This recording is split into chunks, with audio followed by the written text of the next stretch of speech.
জীবনের জন্য পানি এবং আর্দ্রতা, এই দুটি জিনিস অপরিহার্য, এছাড়া জীবন বাঁচবে না। আমরা দেখতে পাই সমুদ্র ভরা পানি মজুদ আছে, লক্ষ্য করে, সমুদ্র ভরা পানি মজুদ আছে, নদী খাল বিল ভরা পানি মজুদ আছে, কিন্তু এটাই তো যথেষ্ট নয়।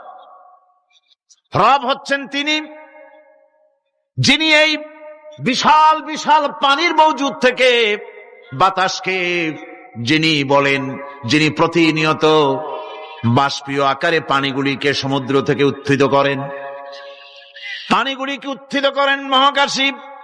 আল্লাহ পাক বলেন, আল্লাহুল্লাযী আরসালার রিয়াহা ফাতুসিরু সাহাবা, বাষ্প হয়ে পানিগুলি আকাশে উত্থিত হয় এবং মহাকাশে যাওয়ার পর এই পানিগুলি, লবণাক্ত পানিগুলি আল্লাহর মেশিনে সেগুলি মিষ্টি হয়ে যায়। জোরে কোন সুবহানাল্লাহ। পানিগুলি মিষ্টি হয়ে গেল, ওই মিষ্টি পানি আল্লাহ রাব্বুল আলামিন নাজিল করে দিলেন। এবার বৃষ্টি কণা কণা হয়ে পড়লো, ফোঁটা ফোঁটা বৃষ্টি। আল্লাহ খুঁজে দেখলেন বৃষ্টির ফোঁটাগুলি পৃথিবীর প্রতিটি কণা তালাশ করে তৃষ্ণার্ত কণাগুলিকে আল্লাহ পাক ভিজায় দিলেন। সেই জন্য তার নাম হলো রব। তিনি হচ্ছেন রব, প্রয়োজন মিটান। পানি সবচেয়ে প্রয়োজন বেশি, সেই পানি আল্লাহ পাক এভাবে সরবরাহ করলেন। জমিনের চারিদিকে নদী নালা রেখেছেন, জমিনকে আর্দ্র করেছেন, জমিনের ভিতরের পানি মিষ্টি করেছেন। টিউবওয়েল মারলে পরে, পাম্প করলে পরে ভিতর থেকে মিঠা পানি আল্লাহ পাক বের করে দেন। সুবহানাল্লাহ। এই মিষ্টি পানির ব্যবস্থা করেছেন। এরপরে তিনি ওই আল্লাহ পাক মিষ্টি পানির ব্যবস্থা করে বৃষ্টির মাধ্যমে পৃথিবীতে ফসল উৎপাদনের ব্যবস্থা করে দিলেন। সেজন্য আল্লাহ পাক কোরআনে কারীমের মধ্যে বলেছেন, ওয়াজআলনা মিনাল মাই কুল্লা শাইইন হাই, পানি দ্বারাই আমি সব বস্তুকে সজীব রাখি। বৈশিষ্ট্যের দিক থেকে পানির রয়েছে অনেক গুণ, আশ্চর্য গুণ। পৃথিবীর ৭৫% হচ্ছে পানি। আকাশ থেকে অর্থাৎ চাঁদ থেকে যখন চাঁদে ভ্রমণকারীরা যখন ছবি তুলেছে, তো সেই ছবিতে ব্লু রং এসেছে বেশি, সবুজ এসেছে কম। সবুজ হলো গাছপালা, আর ব্লু হচ্ছে পানি। সমুদ্রের পানির রং হচ্ছে নীল।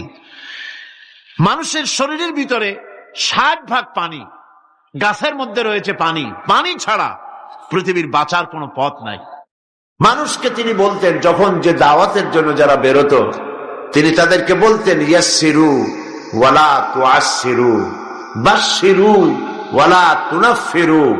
মানুষকে ইসলাম দ্বীনকে সহজ করে বুঝাও, কঠিন করে বুঝায়ও না। মানুষকে জাহান্নামের ভয় দেখাইয়া দ্বীন থেকে সরায় দিও না। জান্নাতের সুসংবাদ দিয়ে দিয়ে মানুষকে দ্বীনের দিকে ডাকো। এই ছিল নবী করিম সাল্লাল্লাহু আলাইহি সাল্লামের চরিত্র। তার আপনারা এই ঘটনা শুনেছেন, আমি মাহফিলে বলেছি। একবার এক ইহুদি মসজিদে নববীর ভিতরে পেশাব করে দিয়েছিল। সাহাবায়ে কেরাম অসন্তুষ্ট হলেন এবং তাকে শাস্তি দিতে চাইলেন। নবী করিম সাল্লাল্লাহু আলাইহি সাল্লাম সাহাবীদের থামায় দিলেন, বললেন তার সব টাকা সারতে দাও।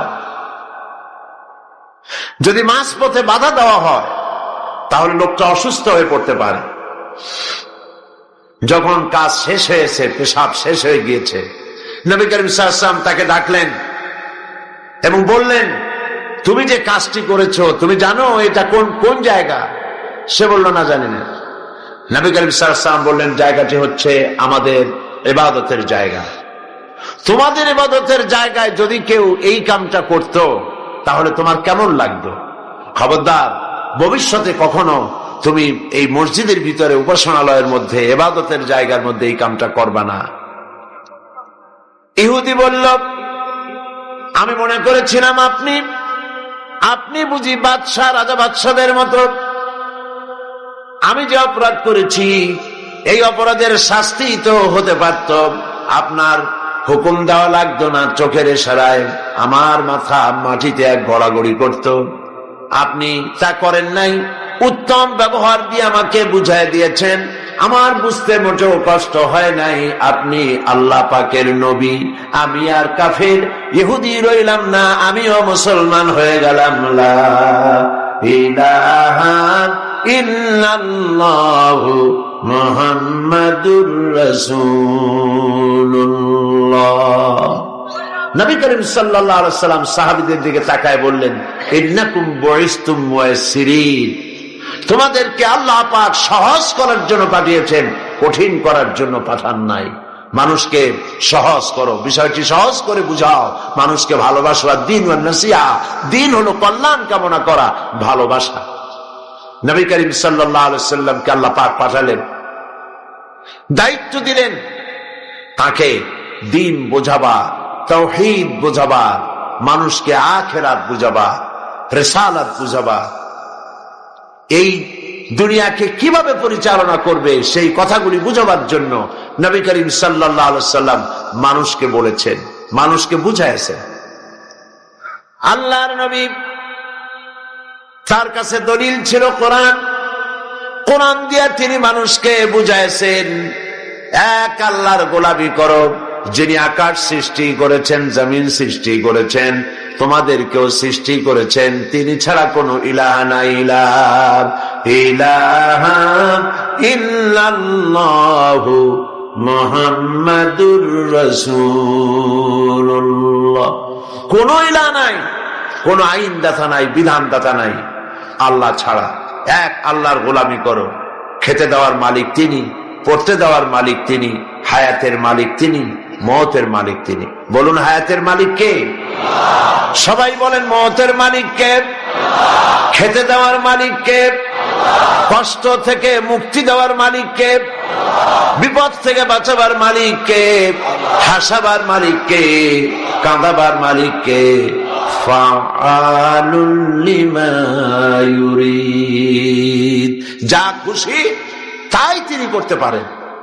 এই জিনিসগুলি যারা মুসলমান তাদের বোঝা উচিত।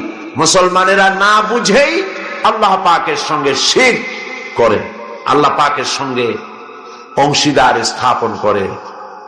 ছেলে নাই, বিয়ে করেছে, 10-12 বছর বয়স হয়েছে, বিয়ে হয়েছে, ছেলে নাই, মেয়ে নাই, খাজা বাবাদের কাছে যায়, মাজারের কাছে যায়, মানত সানত করে, সেখানে নিজের ছেলে কামনা করে, চাকরিতে প্রমোশন কামনা করে, স্বাস্থ্য ভালো হওয়ার জন্য বলে, ক্ষমতায় যাওয়ার জন্য বলে। এই কথাগুলি এইভাবে বলা আল্লাহ ছাড়া অন্যের কাছে, এটাই হচ্ছে শিরক। এই শিরক থেকে মুক্ত করার জন্য নবী করিম সাল্লাল্লাহু আলাইহি সাল্লাম মানুষকে বুঝাইছেন। আমরা কি সেই শিরক মুক্ত হতে পেরেছি? আমরা মুক্ত হতে পারিনি। আমাদের ভিতরে বহু মুসলমান আছে যারা নামাজ পড়েন, রোজা রাখেন, কপালে দাগ পড়ে গেছে, তারপরেও সওয়াবের নিয়ত করে শিরক করেন। বলেন নাউযুবিল্লাহি মিন যালিক। বিশ্বাস করুন, কবরের কাছে গিয়ে, মাজারের কাছে গিয়ে কিয়ামত পর্যন্ত কানলেও কবরে যিনি শুয়ে আছেন তিনি আপনাকে কিচ্ছু দিতে পারবেন না। এই কথা কি মনে থাকবে? বলেন আপনারা, এই কথা কি মনে থাকবে? আল্লাহ মনে রাখার তৌফিক দিন। আল্লাহ পাক সহ্য করেন না, শিরককে বরদাস্ত করেন না। বহুবার আমি একথা এখানে আলোচনা করেছি, ওলামা হাজারাত কথা আলোচনা করেছে। কোথায়? চট্টগ্রাম থেকে, খুলনা থেকে, যশোর থেকে বাস ভাড়া করে শাহজালাল রহমতুল্লাহ আলাইহির মাজার, শাহপরান রহমতুল্লাহ আলাইহির মাজারে এসে সিন্নি দেওয়া, টাকা দেওয়া, পয়সা দেওয়া, মান্নত করা, সেজদা দেওয়া হারাম, জায়েজ না। আবার এখান থেকে যাচ্ছে চট্টগ্রামে, সেখান থেকে আসতেছে এখানে, এখান থেকে যাচ্ছে আজমিরে, সেখান থেকে যাচ্ছে বাগদাদে। নাউযুবিল্লাহি মিন যালিক। কোথায় যাও? আল্লাহ সব, আল্লাহ পাক দেখছেন। আল্লাহকে সেজদা দাও। যদি কোনো অসুবিধা হয়, ফাইজা ফারাগতা ফানসাব ওয়া ইলা রাব্বিকা ফারহাব। আল্লাহ পাক বলেছেন, তুমি যখন অসহায় পড়বে, তুমি যদি অসহায়ত্ব ফিল করো, যখন তুমি খালি হাত হয়ে যাবে, দাঁড়িয়ে যাও আর তোমার প্রভুর, তোমার রবকে বিনয়ের সঙ্গে ডাকো, তাকে সেজদা দাও। বিপদ হয়েছে, মসজিদে চলে যান। শুনতেছেন আপনারা? বিপদ হয়েছে, মসজিদে চলে যান, কাজায়ে হাজাত 2 রাকাত নামাজ পড়েন, আল্লাহকে সেজদা দেন, চোখের পানি ফেলেন। 50,000 বছর শাহজালালের মাজারে গিয়া চান্দা দিয়া পয়সা দিয়া গজাল মাসরে মুড়ি খাওয়া যা না হবে, এক সেজদায় আল্লাহ তাই করে দেবেন। শাহজালাল রহমতুল্লাহ আলাইহি আল্লাহর ওলি, আল্লাহর মাহবুব বান্দা, তিনি মাখলুক আর আল্লাহ হচ্ছেন খালিক। আল্লাহ কি? খালিক। আল্লাহর ওলি, আল্লাহর মাহবুব বান্দা, তার মাকামে তিনি আছেন। আপনি জিয়ারাতে যাবেন, সূরা ফাতিহা পড়ুন, সূরা ইখলাস পড়েন, সিন্নি দেওয়ার দরকার নেই, দোয়া করে আসেন। কিছু পাবেন না, দিতে যাবেন, সূরা ফাতিহা পড়ুন, সূরা ইখলাস পড়ুন, দরুদ শরীফ পড়ুন, দোয়া করুন, নিজের জন্য করুন, কিন্তু ওনার কাছে কিছু চাবেন না। আপনারা কথা বুঝতেছেন? আল্লাহর কাছে বলেন, আল্লাহ পাক আমারে নামাজি বানাও, দিনদার বানাও, আমার ইমানদার বানাও। হযরত শাহজালাল তোমার বান্দা, আমিও তোমার বান্দা। হযরত শাহজালাল যে আমল করে তোমার কুরবাত হাসিল করেছেন, আমাকেও তোমাকে সেইভাবে আমাকে আমল করার তৌফিক দান করে দাও। কতই না ভালো হতো এইরকম দোয়া করলে। এই দোয়াগুলি করেন, একটু চিন্তা করেন। আপনি যাচ্ছেন হযরত খাজা মুঈন চিশতি রহমাতুল্লাহ আলাইহির মাজারে, যাচ্ছেন বাগদাদে। আপনি বাংলা ভাষায় গিয়ে বলতেছেন, খাজা বাবা আমি আসছি, আমার তো ছেলে পেলে নাই, আমার একটা ছেলে পেলে দেন। উনি তো বাংলা জানি, তা আপনার এই কইয়া লাভটা কি? তারপরে উনি ও কবরের মধ্যে আছে, চেতনা আছে না ঘুমাই আছে, না উনি কোথায় আছে আপনি কি তা জানেন? বলেন জানেন? তো খামাখেটা করে লাভটা কি? কমন সেন্সের কমন বাদ দিয়া শুধু সেন্সও যদি থাকে তো তাই দিয়ে চিন্তা করে লাভটা কি? কোন লাভ নাই। লাভ হচ্ছে আল্লাহকে সেজদা করুন, মানত করবেন, আল্লাহর নামে মানত করুন। এই কথাগুলি নবী করিম সাল্লাল্লাহু আলাইহি ওয়াসাল্লাম বুঝাইছেন। হাতের তৈরি করা এই সমস্ত আসনাম, এগুলির সামনে মাথা নত করে কোনো লাভ নাই। এক আল্লাহর সামনে মাথা নত করো, একটা সেজদা জীবনের জন্য কাফি হয়ে যেতে পারে, আল্লাহ পাক যদি খুশি হয়ে যায়। শায়ের খুব সুন্দর করে বলেছেন, পড় গিয়া জিস পর নজর बंदा को मौला कर दिया,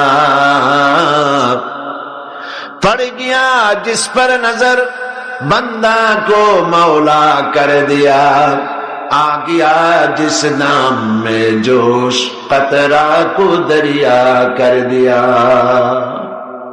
আল্লাহ রাব্বুল আলামিনের রহমতের নজর যদি কোনো গোলামের উপরে পড়ে, গোলাম কৃতদাস স্লেভ, কোন গোলামের প্রতি যদি আল্লাহর রহমতের নজর পড়ে যায়, গোলাম বাদশা হয়ে যায়। কি চিন্তা করেন আপনারা? কি চিন্তা করছেন? গোলামের প্রতি দৃষ্টি পড়লে গোলাম বাদশা হয়।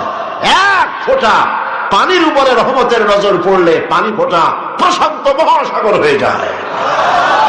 ওয়ারিদওয়ানুম মিনাল্লাহি আকবার, ওয়ারিদওয়ান আল্লাহ পাকের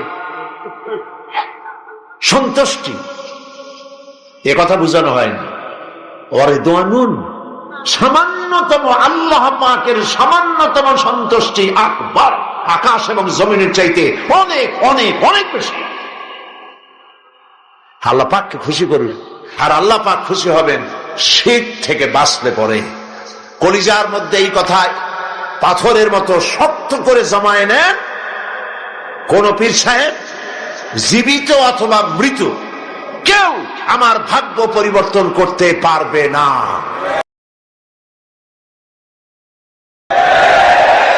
আমার ভালো আমার মন্দ সবটা করতে পারবেন কে? এক আঙ্গুল আকাশের দিকে উঁচু করে বলেন, কে করতে পারবেন? জোরে বলেন, কে পারবেন? আরো জোরে বলেন, কে করতে পারবেন? আল্লাহ, আল্লাহ, আল্লাহ।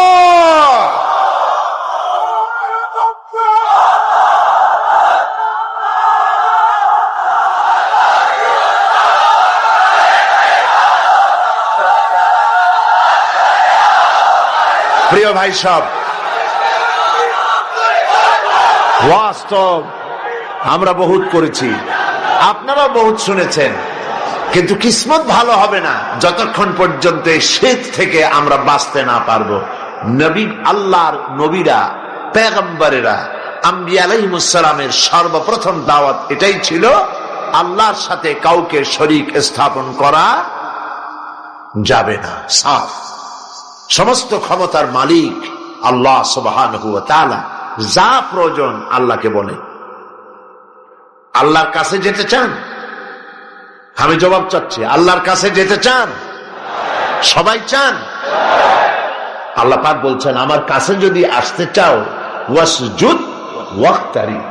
সুবহানাল্লাহ, ওয়াসজুদ ওয়াক্তারি, সিজদা দাও আর আমার কাছে এসে যাও। সুবহানাল্লাহ, সিজদা দিলেই কাছে আসবা, সিজদা ছাড়া কাছে আসা যাবে না। যত সিজদা দিবে ততই কাছে চলে আসবে। এই জন্য নবীজির কাছে প্রশ্ন করা হয়েছে, বান্দা আল্লাহর নিকটবর্তী হয় কখন? নবীজি বলেছেন, বান্দা যখন সিজদা দেয়, বান্দা একদম আল্লাহ রব্বুল আলামিনের কাছে চলে যায়।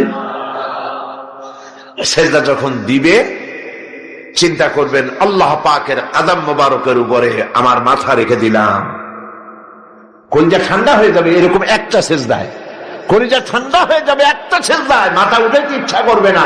যদি এই খেয়াল করতে পারেন যে আমার মাথা, আমি আমার আল্লাহ, আমার রব, আকাশ এবং জমিনের মালিক আল্লাহ পাকের পায়ের উপরে আমার মাথাকে ছেড়ে দিলাম। এটি হচ্ছে সিজদার ধরন। শিরক থেকে বাঁচতে হবে, এটাই নবীদের দাওয়াত ছিল। আল্লাহ পাক বলছেন, সোজা রাস্তা বলে দেওয়ার, ও আলাল্লাহি কাসদুস সাবিল, সোজা রাস্তা বলে দেওয়ার দায়িত্ব আমার। এ হলো সেই সোজা রাস্তা, যেই রাস্তায় আল্লাহরে পাওয়া যাবে। নবীজি মক্কা নগরীতে 13টি বছর নবুয়ত পাওয়ার পর 13টি বছর ধরে এই দাওয়াতগুলি দিয়েছিলেন। কায়েমি স্বার্থবাদীরা সহ্য করতে পারে নাই বলি নবীকে মারধর করেছিল। নবীজি তিনি বলেন নাই, এই মক্কার আমি ক্ষমতাধর হব, আমি মক্কার মালিক হব, সোনা চাই, দানা চাই, টাকা চাই, পয়সা চাই, বলেন নাই। তিনি শুধু এই কথাগুলি বলেছেন, এক আল্লাহর গোলামি করো। এই কথাই তারা বরদাস্ত করতে পারে নাই বলে আবু জাহাল, আবু লাহাব, কাফের বেঈমান গুলি আবু তালিবের কাছে গিয়ে যখন প্রস্তাব করেছিল মুহাম্মদ সাল্লাল্লাহু আলাইহি সাল্লামকে বলেন লা ইলাহা ইল্লাল্লাহ দাওয়াত যেন না দেন, এর বিনিময়ে টাকা পয়সা সোনা দানা যা চাই সব দেব। হুজুরের কাছে প্রস্তাব এলো, নবী করিম সাল্লাল্লাহু আলাইহি সাল্লাম বলেন, চাচাজি ওরা যেটা দিতে পারি সেটা তো স্বাভাবিক, যেটা দিতে পারবে না তাও যদি দিতে পারে, যেমন আকাশের সূর্যটা ধরে এনে ওরা যদি আমার ডান হাতে তুলে দেয়, আকাশের পূর্ণিমার চাঁদ ধরে এনে যদি আমার বাম হাতে তুলে দেয়, এর বিনিময়ে এক মুহূর্তের জন্য তাওহীদের দাওয়াত বন্ধ করে দেব না। আমি আসছি তো এই কাজ করার জন্য, তাওহীদ প্রতিষ্ঠার জন্য। মানুষের চিন্তা চেতনা সব ঘুরাইয়া আল্লাহর দিকে। কার দিকে? আগুনের দিকে নয়, মূর্তির দিকে নয়, কোন মানুষ কোন ব্যক্তির দিকে নয়, চেহারা ঘুরাইয়া ডাইরেক্ট আল্লাহর দিকে করার জন্যই আল্লাহ পাক নবীদেরকে প্রেরণ করেছিলেন। এগুলি ছিল নবীদের দাওয়াত। 13 বছর এই কাজ তিনি করলেন। এখন এসেছে আল্লাহ পাকের। গতকাল আমি প্রশ্ন করেছিলাম, জমিন কার, মানুষ কার, বাতাস কার, আকাশ কার? কি বলছিলেন? সেই আল্লাহর আইনকে ইমপ্লিমেন্ট করার জন্য একটা রাষ্ট্র শক্তি দরকার। সেই রাষ্ট্র শক্তি, রাষ্ট্রীয় পাওয়ার আনার মতো যোগ্যতা সম্পন্ন, চালাবার মতো যোগ্যতা সম্পন্ন লোক দরকার। আল্লাহ পাক 13 বছর বসে সেই লোক নবী করিম সাল্লাল্লাহু আলাইহি সাল্লামকে দিয়ে তৈরি করালেন। আল্লাহর সিস্টেম ভিন্ন, যে যা পারে না আল্লাহ তারে তা দিয়ে তা করানো। ইউসুফ আলাইহিস সালামকে ফট করে যদি আল্লাহ মিশরের প্রেসিডেন্ট বানাই দিতেন, তাহলে রাষ্ট্র তিনি চালাইতে পারা তার পক্ষে কষ্টকর হয়ে যেত। এই জন্য দেখেন, আল্লাহর টার্গেট হলো ইউসুফ আলাইহিস সালামকে কি বানাবেন? বোঝেন না কথা? প্রেসিডেন্ট বানাবেন। কোন জায়গায়? মিশরের প্রেসিডেন্ট বানাবেন। এখন রাষ্ট্র চালাবার জন্য যে জ্ঞান দরকার, রাষ্ট্র পরিচালনার জন্য যে অভিজ্ঞতা দরকার, সে অভিজ্ঞতা প্রয়োজন ছিল। 11 ভাই এসে ইউসুফ আলাইহিস সালামকে ফালাই দিল ছোট্টবেলায় কুয়ার মধ্যে। ওরা মনে করেছিল যে কুয়ার মধ্যে ফালাই দিলাম, এর মধ্যে মরে যাবে, ভূত হয়ে মরে শেষ হয়ে যাবে। কিন্তু ওরা ঠিক পায় নাই যে এটা একটি টানেল, এটি একটি সুড়ঙ্গ। সুড়ঙ্গের এক মাথা দিয়ে ইউসুফ আলাইহিস সালামকে ফালাইছে 11 ভাই, আর এক প্রান্ত দিয়ে আর এক মাথা দিয়ে আল্লাহ তারে উঠাইয়া মিশরের সিংহাসন পর্যন্ত পৌঁছায় দিলেন। এই রাষ্ট্র ক্ষমতায় যাওয়ার আগ পর্যন্ত রাজ পরিবারে তাকে রাখা হয়েছে। রাষ্ট্র পরিচালনা কেমনে করে তা তিনি নিজের চোখে দেখেছেন, আর নিজের চরিত্র বলে সব তিনি দখল করেছেন। সুতরাং রাষ্ট্র পরিচালনার জন্য লোক দরকার। হঠাৎ করে কিছু লোক রাষ্ট্র যদি তাদের হাতে দেওয়া যায়, দেশ চালাইতে জানে না, একটা ইউনিয়ন চালাইতে পারে না, একটা থানা চালাইতে পারে না, অভিজ্ঞতা লাগবে তো। আমার নিয়ে যদি আপনারা বলেন যে এত লম্বা লম্বা বক্তৃতা করেন, কোর্টে একটা আসামি খালাস করার জন্য উকিলের মতো আর্গুমেন্ট করেন, আমার তো কান্দা ছাড়া পথ থাকবে, কারণ আমি তো এই বিষয়ে জানি না। ঠিক কিনা বলে? একজন ডাক্তারকে তাকে যদি বলা হয় যে হাফিজি মাদ্রাসায় গিয়া আপনি একটু হাফিজি পড়ান, কোরআন শরীফ পড়ান, উনি হাফেজ যদি না হন, পারবেন? সেটা পারবেন।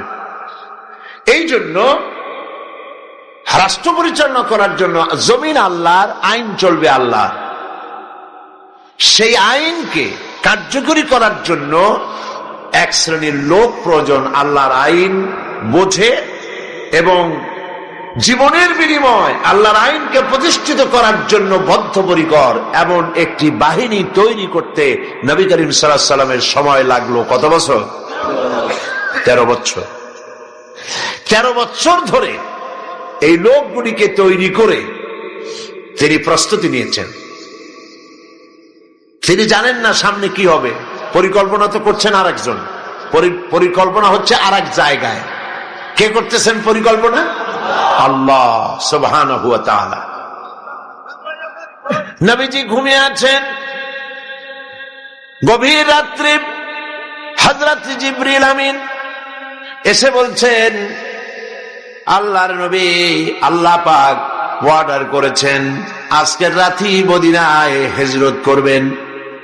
আপনার ঘরের চতুর্দিকে কাফির বেঈমানেরা দাঁড়ানো, সকাল হওয়ার সঙ্গে সঙ্গে তারা আপনাকে মেরে ফেলবে। নবীজি ঘুমের থেকে জেগে হযরত আলীকে ডেকে বললেন, আলী, আমার বিছানায় ঘুমায় থাকো, আল্লাহর হুকুম হয়েছে আমি মদিনায় চললাম, আমার কম্বলটা মুড়ে দিয়া তুমি ঘুমায় যাও। হযরত আলী বলেন, ইয়া রাসূলুল্লাহ, আপনার বিছানায় আপনার চাদর মুড়ি দিয়া ঘুমিয়ে থাকবো। সকাল বেলায় কাফির বেঈমানেরা এসে আপনার বিছানার উপরে আপনার চাদর গায়ে দেওয়া অবস্থায় আমাকে মুহাম্মদ সাল্লাল্লাহু আলাইহি ওয়াসাল্লাম মনে করে আমাকে কেটে টুকরা টুকরা করে বিদায় করে দেবে। আমার মনের মধ্যে কোনো দুঃখ হবে না, কষ্ট হবে না, বরং তৃপ্তি এটাই হবে যে আমি আলীর জীবনের বিনিময়ে আল্লাহর নবী বেঁচে আছেন। নবীজি ঘরের থেকে বেরোলেন,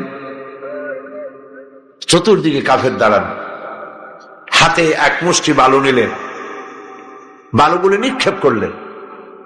কাফের দাঁড়ানো চতুর্দিকে বালু চলে গেল, চতুর্দিকে এদের চোখের মধ্যে গিয়ে ঢুকলো। কাফেরেরা চোখ জ্বলতে লাগলো। এই ফাঁকে আল্লাহর নবী বেরিয়ে গেলেন, কাফেররা দেখলোই না কে কখন বেরিয়ে কোথায় গেল। মহান আল্লাহ রাব্বুল আলামিন পরবর্তী সময় নবীজিকে এই কথা স্মরণ করিয়ে দিয়ে বলেছেন, ওয়ামা রামাইতা ইয রামাইতা ওয়ালাকিন্নাল্লাহা রামা। আপনি নিক্ষেপ করেন নাই, যখন আপনি নিক্ষেপ করেছিলেন আপনি শুধু বালুগুলো ছেড়ে দিয়েছিলেন, আর ওই বালুগুলো ঘরের চতুর্দিকে কাফেরদের চোখে পৌঁছাবার দায়িত্ব নিয়েছিল আল্লাহর কুদরত। নবীজি বেরিয়ে আসলেন, কাবা শরীফের দিকে বারবার তাকাচ্ছিলেন, আর চোখ থেকে পানি দর দর করে পড়তেছিল। বুখারী শরীফের হাদিসে এসেছে, নবীজি কাঁদতেছিলেন আর বলতেছিলেন, হে কাবা, বড় আশা ছিল তোমার খেদমত করব, তোমার পাশে থাকব, কিন্তু তোমার নিষ্ঠুর সন্তানেরা তোমার পাশে আমারে থাকতে দিল না। নবীজি হযরতে আবু বকর রাদিয়াল্লাহু তাআলা আনহুর বাড়ি গিয়ে যখন দরজায় নক করেছেন, আবু বকর বলে দরজা খুলে গেল, লাব্বাইকা ওয়া সাদাইকা বলে। হুজুর প্রশ্ন করলেন, আবু বকর, এত রাত্রে একটা ডাকেই ঘুম ভেঙে গেল তোমার, তুমি কি ঘুমাও নাই? হযরত আবু বকর বলেন, ইয়া রাসূলুল্লাহ, আপনি আমাকে যখন বলেছিলেন রাতের বেলায় হিজরতের সময় আমাকে সাথে নিয়ে হিজরত করবেন, আমি মনে মনে ভেবেছি কত রাত্রে কখন নবীজি আসবেন, দরজার সামনে দাঁড়াইয়া আমারে যদি ডাকাডাকি করেন আর আমি যদি ঘুমায় থাকি নবীর সঙ্গে বেয়াদবি হয়ে যাবে। আমি এই কথা মনে করে বিছানার উপরে আরাম করে না ঘুমাইয়া আপনার গলার আওয়াজ শোনার জন্য এই দরজার সঙ্গে পিঠ লাগাইয়া দাঁড়াইয়া দাঁড়াইয়া ঘুমাচ্ছিলাম। হযরতে আবু বকর রাদিয়াল্লাহু তাআলা আনহুকে সঙ্গে করে নিয়ে নবীজি মিসফালার ভিতর দিয়া মদিনার রাস্তা ছেড়ে উল্টা দিকে গেলেন। মিসফালার ভিতর দিয়া জাবালে কেদোয়ার উপর দিয়া জাবালে সুর গিয়া পৌঁছলেন। ফজরের রক্ত হয়ে গেল, ভেতরে নিয়ে আশ্রয় নিলেন গুহার মধ্যে। কাফেরেরা সকালবেলা এলো, একজন বলে ভিতরে আছে আর একজন বলে নাই। হযরত আবু বকর বলছেন, ইয়া রাসূলুল্লাহ, ধরা পড়ে গেছে, বাঁচার আর উপায় নাই। আল্লাহর নবী তখন কি বলেছিলেন কোরআন শরীফে আল্লাহ পাক তার শোনায় দিয়েছেন।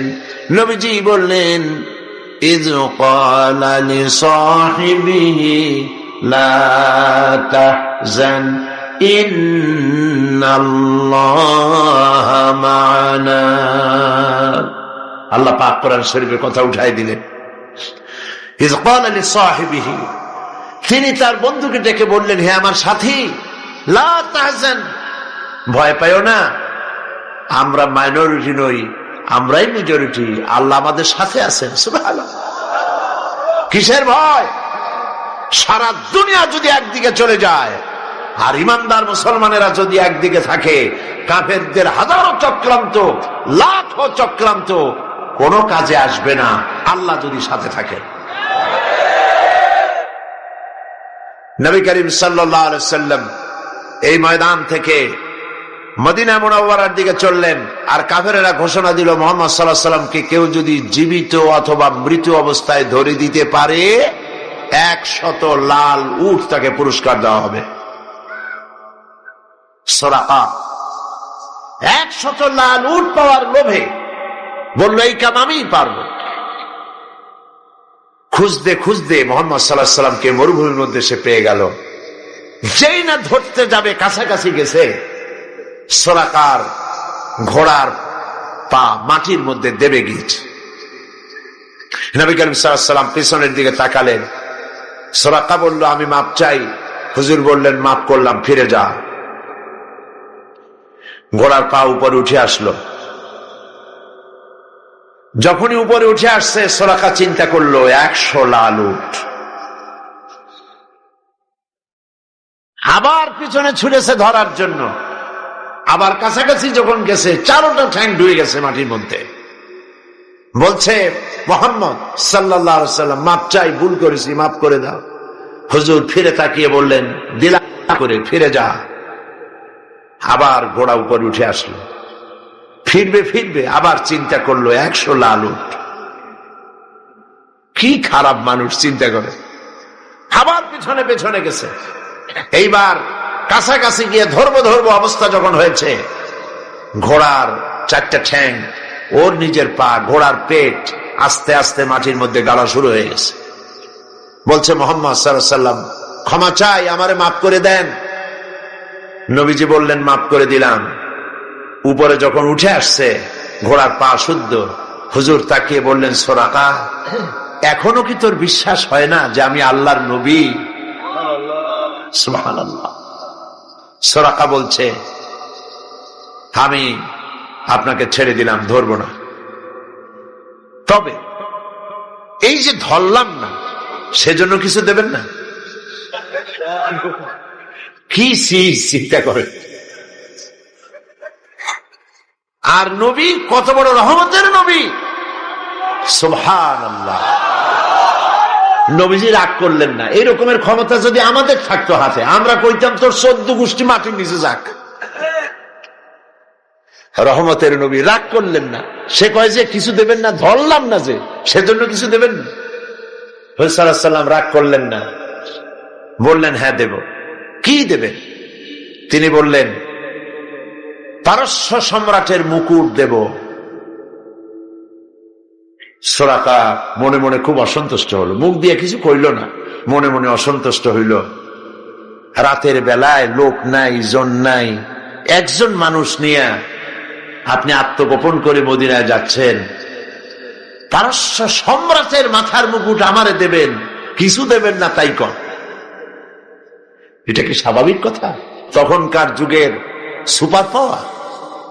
এখন যদি এই মঞ্চে দাঁড়ায় কেউ বলে যে আপনি আমার এই কথা যদি শোনেন তাহলে হোয়াইট হাউসের চাবি আপনারে আমি দিয়ে দেবো, ওইখানে আপনি ঘুমাবেন কি? তাহলে ওই লোকটার মস্তিষ্ক সম্পর্কে আপনারা সকলে চিন্তা করবেন, বেচারাকে তাড়াতাড়ি হেমায়েতপুর পাবনায় পাঠায় দেওয়া দরকার, ঠিক কিনা? কেউ চিন্তা করেছে যেটা কেমন কথা? পারস্য সম্রাটের মাথার মুকুট আমার দেবে, একটা কথা হইল। তিনি চলে গেলেন, মুখ মলিন করে চলে গেলেন। নবী করিম সাল্লাল্লাহু আলাইহি সাল্লাম মদিনা এলেন, ইসলামের রাষ্ট্র প্রতিষ্ঠা করলেন, ইন্তেকাল করলেন। আবু বকর রাদিয়াল্লাহু তাআলা ক্ষমতা এলেন, ইন্তেকাল করলেন।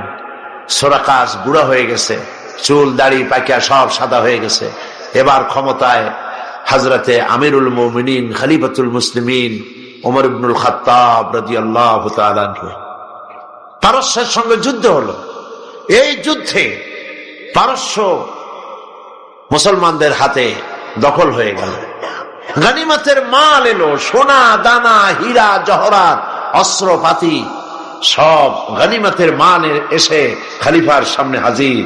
খলিফা বসে তাকিয়ে দেখছেন সম্পদের ভিতরে যত গনিমতের মাল এসেছে তার মধ্যে হীরা মণিমুক্তা খচিত পারস্য সম্রাটের মাথার মুকুট ওমরের পায়ের কাছে এসে হাজির। হযরত ওমর রাদিয়াল্লাহু তাআলা আনহু বললেন, কে আছো? চলে যাও, সুরাকাকে ডেকে নিয়ে আসো। সুরাকাকে ডাকা হলো। হযরত আমিরুল মুমিনিন ওমর রাদিয়াল্লাহু তাআলা আনহু সুরাকাকে ডাকতেই বললেন, সুরাকা বুড়া মানুষ, কোমর সোজা করে হাঁটতে পারে না, চুল পেকেছে, দাড়ি পেকেছে। বুড়া সুরাকা হযরত ওমরের সামনে যখন দাঁড়ায় গেছেন, ওমর রাদিয়াল্লাহু তাআলা আনহু পারস্য সম্রাটের মাথার মুকুটটা নিয়ে সুরাকার মাথার উপরে পরায় দিয়া বললেন, সুরাকা আল্লাহর নবীর ওয়াদা কোনোদিন মিথ্যা হয় না। নবী করিম সাল্লাল্লাহু আলাইহি ওয়াসাল্লাম মদিনায় প্রবেশ করছেন। আল্লাহ রাব্বুল আলামিন নবীজিকে বললেন, একটা দোয়া পড়ার জন্য বললেন। নবীজি দোয়াটা আল্লাহর পাকের কাছে থেকে শেখানো দোয়া পড়লেন। রব্বি আদখিলনি মুদখালা সিদকিন ওয়া আখরিজনি মুখরাজা সিদকিন ওয়াজআলনি মিন লাদুনকা সুলতানান নাসীরা। হায় আল্লাহ, সত্যের সাথে আমাকে প্রবেশ করাও, সত্যের সাথে আমাকে বের করো, আর তোমার পক্ষ থেকে সুলতানে নসীর আমাকে দান করো। দুনিয়ার সমস্ত মুফাসসিরিনে কেরাম একমত, সুলতানে নসীর এর অর্থ হলো রাষ্ট্র ক্ষমতা। সুবহানাল্লাহ বলেন। আল্লাহ তুমি আমারে রাষ্ট্র ক্ষমতা দান করো। আল্লাহ শিখায় দিলেন, কারণ রাষ্ট্র ক্ষমতা হাতে না পেলে আল্লাহর আইনকে কার্যকরী করা যায় না, ঠিক কিনা? রাজ্য চলে রাজার চালে, রাজা যেমন হয় রাজ্য তেমন চলে। নিচের পানি উপরে যায় না, উপরের পানি নিচে আসে। কাজে রাষ্ট্রে যদি ইসলাম থাকে, রাষ্ট্রীয় ক্ষমতায় যারা থাকেন ওনারা যদি ইসলাম ভালোবাসে তাহলে এই ইসলাম সর্বত্র ছড়িয়ে পড়ে। আর যদি রাষ্ট্র ক্ষমতায় যারা থাকে তারা যদি ইসলাম বরদাস্ত করতে না পারে তাহলে ইসলাম সেই দেশে নবী করিম সাল্লাল্লাহু আলাইহি ওয়াসাল্লাম রাষ্ট্রীয় ক্ষমতা হাতে নিলেন। কোরআনের আইন চালু হয়ে গেল, চুরি বন্ধ হলো, ডাকাতি বন্ধ হলো, জিনা বন্ধ হয়ে গেল। আল্লাহর নবী বললেন, খায়রুল কুরুনি কারনি, সর্বশ্রেষ্ঠ যুগ আমার যুগ, সোনার যুগ। মানুষের খাওয়ার অভাব নাই, পড়ার অভাব নাই। প্রেসিডেন্ট 12.5 লক্ষ বর্গ মাইল এলাকা তো নবীজি নিজেই রাষ্ট্র রেখে গেছেন। আজকে ওমর রাদিয়াল্লাহু তাআলা আনহু রাষ্ট্রপ্রধান। সুবহানাল্লাহ কবেন না? উট চড়াইতো, মেষ চড়াইতেন যিনি, আজকে তিনি রাষ্ট্রপ্রধান। অর্ধেকটা পৃথিবীর প্রেসিডেন্ট।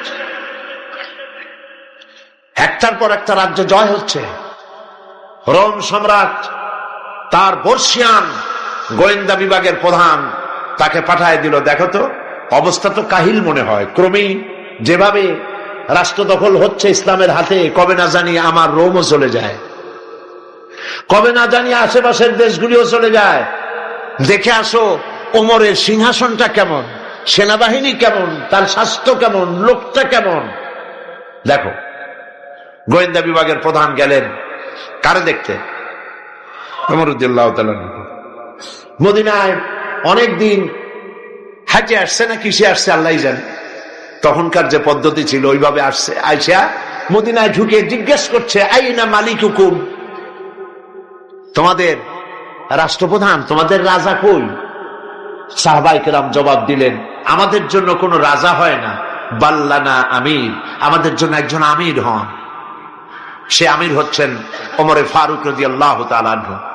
গোয়েন্দা বিভাগের প্রধান বললেন, আমি তার সঙ্গে দেখা করতে চাই, তার সিংহাসন কই?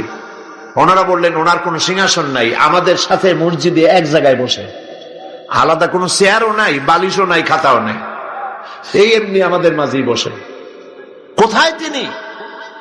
তারা জবাব দিলেন, কোথায় তা ঠিক করে বলতে পারবো না, তবে শুনেছি ওনার উট হারায় গেছে, উট তালাশ করতে গেছে। গোয়েন্দা বিভাগের প্রধান তো আকাশতে পড়ার কায়দা, কয় কি উট হারায় গেছে? তোমাদের তো চাকরি কারো থাকার কথা না, তোমরা পাও উট হারায় গেছে আর উট তালাশ করতে গেছে। আমিরুল মুমিনিন, অর্ধেকটা পৃথিবী দখলকারী যিনি প্রেসিডেন্ট, সারা দুনিয়া কাঁপে যার নাম শুনিয়া উট হারায় গেছে, তালাশ করতে গেছে, আশ্চর্য কথা। কয় কি? আচ্ছা কোন দিকে গেছে? বললো যেদিকে।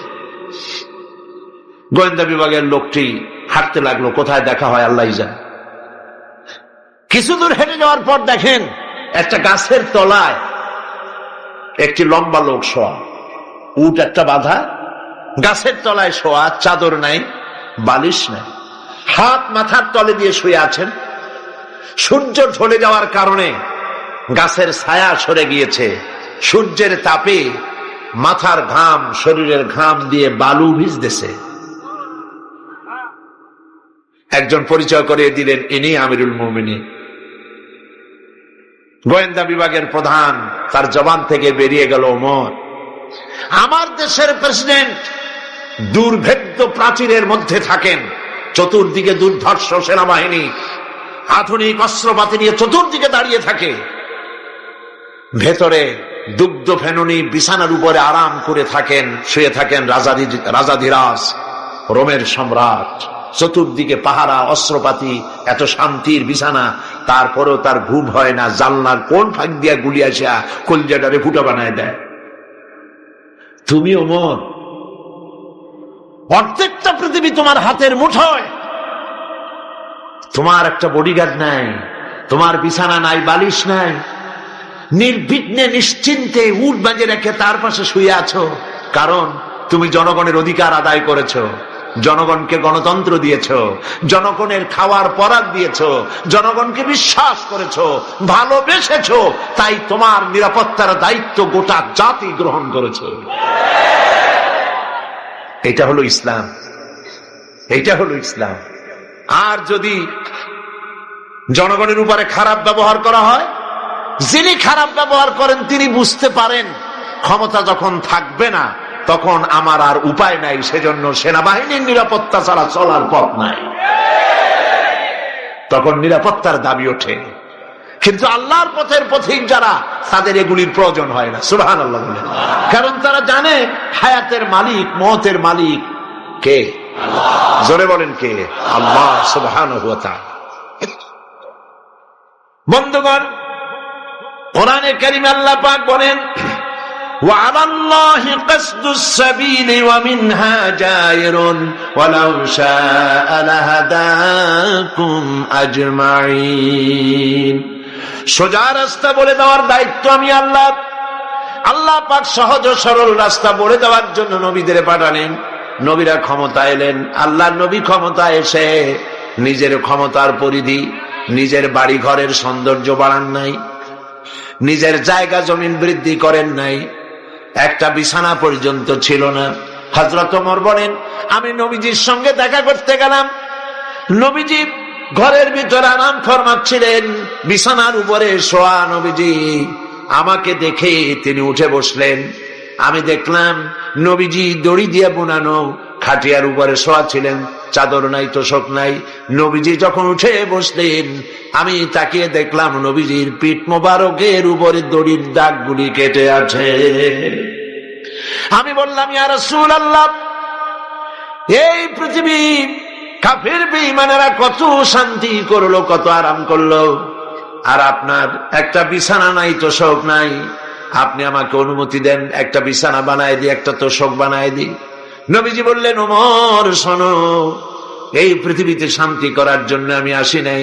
আমি যদি বলি ওহদ পাহাড়টাকে যদি নির্দেশ করি, ওহদ পাহাড় আমার জন্য সোনায় পরিণত হয়ে যাবে। আমি পৃথিবীতে মানবতার মুক্তির জন্য এসেছি। খাবার নাই, খাবার নাই। সকলের ঘরে খাবার পৌঁছেছে, নবীজির ঘরে খাবার নাই। হযরত আয়েশা রাদিয়াল্লাহু তাআলা আনহা বলেছেন, মাসের পর মাস, দিনের পর দিন নয়, মাসের পর মাস চলে গেছে, নবীজির ঘরে চুলায় আগুন জ্বলে নাই। একটু খেজুর, একটু পানি, এগুলি খেয়ে কোন রকম আমরা জীবিকা নির্বাহ করেছি।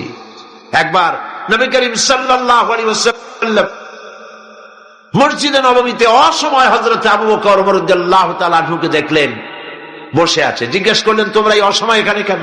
তারা বললেন, নবীজি আজ কদিন হয়ে গেল কোনো খাবার পাইনি, ক্ষুধায় অস্থির হয়ে গেছে। নবীজি বললেন, আমারও তো একই দশা। এই দশা ওনাদের, কিন্তু জনগণের এই দশা না। জনগণের ঘরে ঘরে খাবার পৌঁছে গেছে। সুবহানাল্লাহ। ওমর রাদিয়াল্লাহু তাআলা আনহু বলেছেন, রাষ্ট্রীয় ক্ষমতা আমার হাতে। আমার ক্ষমতার আমলে ফোরাতের কূলে একটি কুকুর যদি না খেয়ে মারা যায়, কিয়ামতের দিন আল্লাহর কাছে আমাকে জবাবদিহি করতে হবে। সুবহানাল্লাহ। এর নাম ইসলাম। এর নাম কি? ইসলাম। সেই ইসলামের রাষ্ট্র প্রতিষ্ঠাই করতে হবে মুসলমানদেরকে, বাংলাদেশের জনগণকে। পারবেন না? পারবেন না? এই কোরআনের আইন বাংলাদেশে চালু হোক, তা কি আপনারা চান? কারা কারা চান? আলহামদুলিল্লাহ। বসেন, বসেন। এইটা কি অবস্থা? স্লোগান দিলেই দাঁড়াতে হবে, তার মানে থেকে বসেন, বসেন।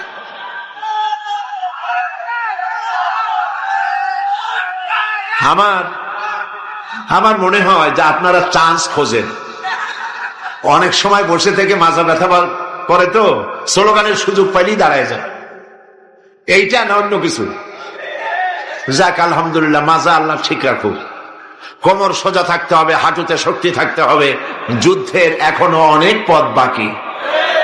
একটু জোরে সরে জিকির করেন, সুবহানাল্লাহ, আলহামদুলিল্লাহ, লা ইলাহা ইল্লাল্লাহ। জোরে, সুবহানাল্লাহ, আলহামদুলিল্লাহ, লা ইলাহা ইল্লাল্লাহ, লা ইলাহা ইল্লাল্লাহু মুহাম্মাদুর রাসূলুল্লাহ। একটা কথা বলে নেই,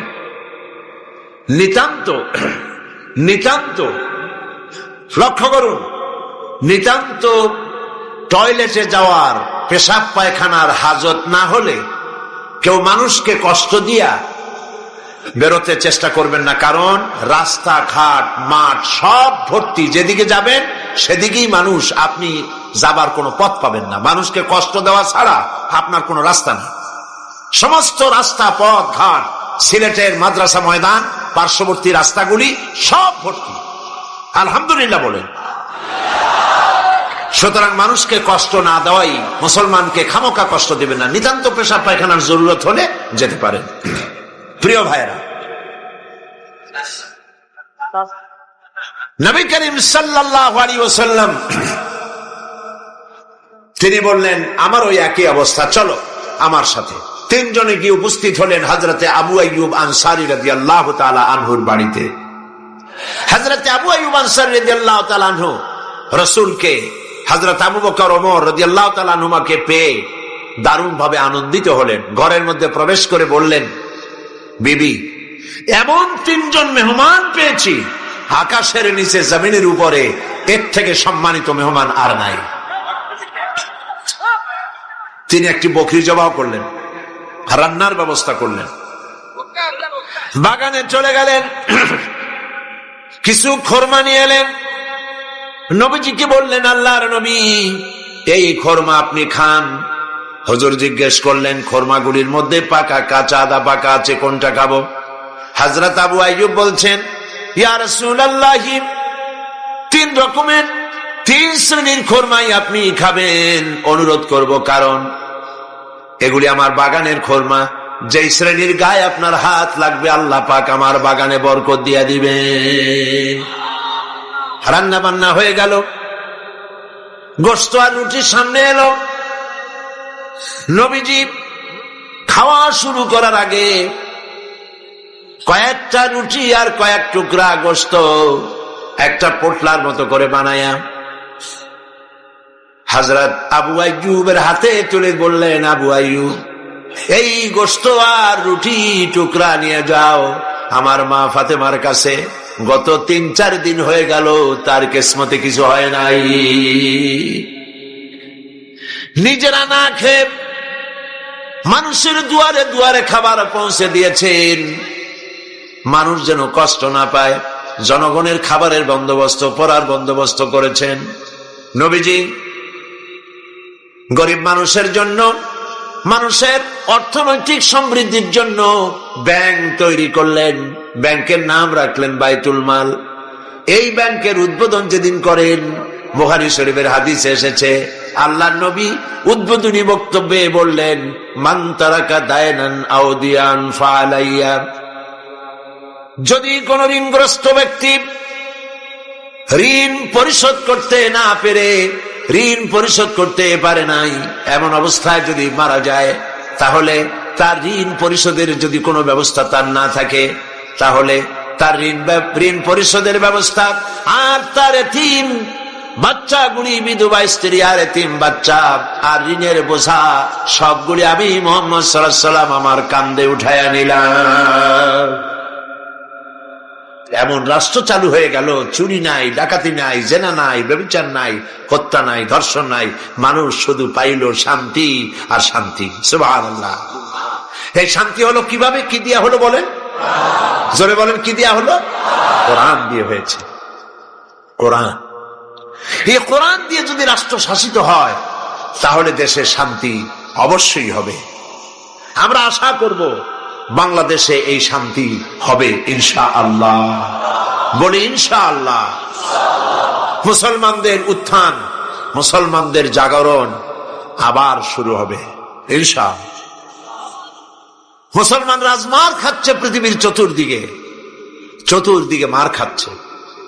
আমি দেখতে পাচ্ছি, আমার ধারণা ছিল যে আফগানিস্তানে যে ঘটনা ঘটলো, এই ঘটনার দ্বারা আল্লাহ একটা কিছু করবেন, বড় রকমের কিছু আমরা দেখব, কিন্তু সেটা হলো না। কেন হলো না এটা তো আমরা বুঝবো না। ওয়াল্লাহু আ'লামু ওয়া আনতুম লা তা'লামুন। এর পেছনে কোনো পরিকল্পনা আছে, সেই পরিকল্পনাকারী কে? আল্লাহ রাব্বুল আলামিন। তিনি পরিকল্পনা করছেন।